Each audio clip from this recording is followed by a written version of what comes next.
Hello everyone! Welcome to Edward Online TV. Dahil usong-uso ngayon ang maraming nagsigandahan sa Facebook dahil sa Photolab. So dito ituturo ko sa inyo kung paano gamitin ang Photolab. Kaya kung interesado ka sa bidyong ito, huwag mag-skip para masundan mo ng mabuti. At huwag na nating patagalin, punta na tayo sa tutorial. Pagka-open nyo guys, ang una nyong makikita ay yung offer nila na 1 week na 440 at saka meron ding 1 year na 1,650 at meron ding 3 days free trial.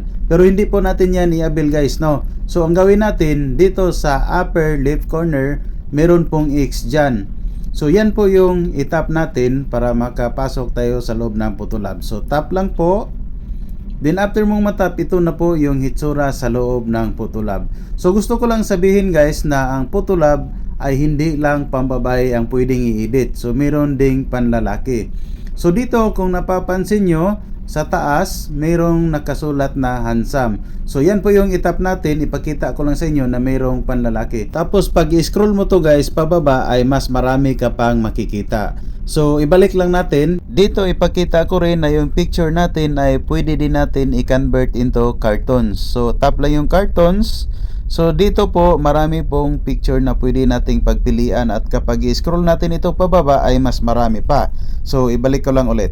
So dito mas marami ka pang mapagpilian kapag i-scroll mo papuntang kanan. Pero hindi ko na po isa-isahin yan guys para hindi na tayo tatagal. Ang next step guys, proceed tayo sa pag-edit. So dito tayo kukuha ng picture sa pinaka-top na picture ng Photolab.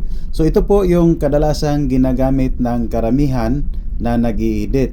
So kapag i-scroll natin to dito pababa ay mas marami pa po tayong makitang magaganda na picture na pwede natin gamitin.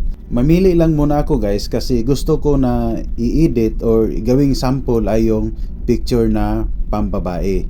May napili na ako guys, so ibaba ko lang konti para ipakita ko sa inyo. So ito po yung napili ko na picture. Once na nakapili na kayo, itap nyo lang yung napili nyo na picture. Ang next step guys, itap mo ulit yung picture na napili mo. So after mong matap yan, lalabas po yung iyong gallery. So dito sa gallery, mamili ka ng picture na gusto mong i-apply sa Photolab. So ako guys, ito yung picture na napili ko. Once na nakapili na kayo guys, itap nyo lang yung picture na napili ninyo. Then pagka ganito na, isa pang tap ulit. So ayan po guys, kapag may ads na lalabas, i-close nyo lang kasi normal na yung ads kasi dyan sila kumikita. So i-close pa din. Ito na po yung resulta guys ng ating picture na pinaganda ni Photolab. So ang pag-save nito guys, may tatlong dot dyan sa taas. I-click nyo lang tapos save to device. Pero bago nyo ma-save, lalabas muna tong ads. I-close nyo lang ulit guys yung ads na ino-offer nila. Tapos dito pwede rin natin siyang i-save to device kapag pinindot natin ang arrow na to. After nyan guys, ando na po yan nakasave sa ating mga photos. So open ko lang ang aking gallery. So ayan po, andito na po nakasave na. At ito na po yung resulta ng ating magandang picture na mas lalo pang pinaganda ni Photolab.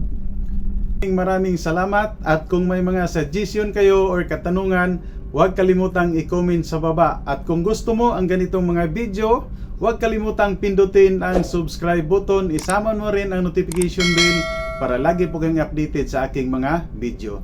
Thank you for watching and God bless.